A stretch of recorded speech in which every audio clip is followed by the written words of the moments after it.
नमस्कार, आप देख रहे हैं कैपिटल न्यूज। मैं हूं प्रफुल्ल गिरी।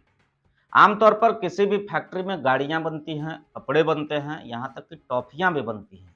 लेकिन हमारे पलामू में कोई उद्योग की बड़ी फैक्ट्री तो नहीं है, लेकिन पलामू में एक ऐसी फैक्ट्री है जहां से सीधे सीधे टॉपर्स तैयार किए जाते हैं। नाम है BS इंटर कॉलेज, जहां न पढ़ाई की जरूरत है न मेहनत की, बस दाखिला लो और टॉपर बनने की गारंटी मिल जाती है।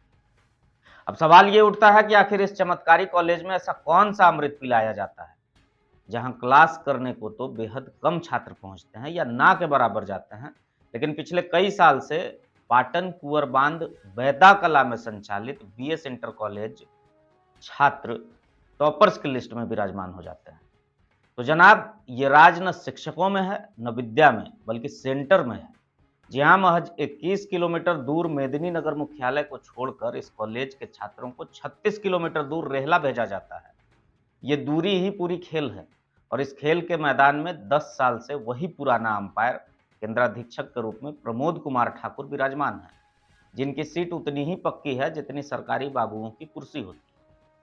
अब तक सब कुछ मजे में चल रहा था, क्योंकि इन सब बिंदुओं पर जिन्हें ध्यान देने की आवश्यकता थी, वो जिला शिक्षा पदाधिकारी का कार्यालय के द्वारा आंख बंद कर पिछले 10 वर्षों से रेहला में सेंटर देकर मनचाहा केंद्राधीक्षक को नियुक्त किया जा रहा था। मगर हुआ यूं कि अचानक SDM सुलोचना मीणा को इस खेल की भनक लग गई। पिछले 10 वर्षों का रिकॉर्ड देखकर उन्हें ये इत्तेफाक या संयोग नहीं लगा, बल्कि उन्हें ये आभास हो चुका था कि जरूर ये कोई साजिश है, और जहां साजिश है वहां पदाधिकारी की कर्तव्यनिष्ठता से पर्दाफाश भी होना जरूरी है।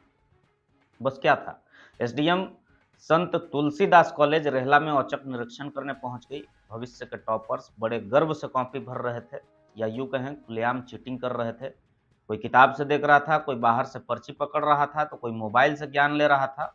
SDM मैडम ने देखा तो दंग रह गई। फिर फटाफट करीब आधा दर्जन छात्रों को फाइन लगाकर एक्सपेल्ड किया गया। अब सोचिए, ज्ञान का ये व्यापार कितने सालों से फल फूल रहा था और किसी की नजर ही नहीं पड़ी।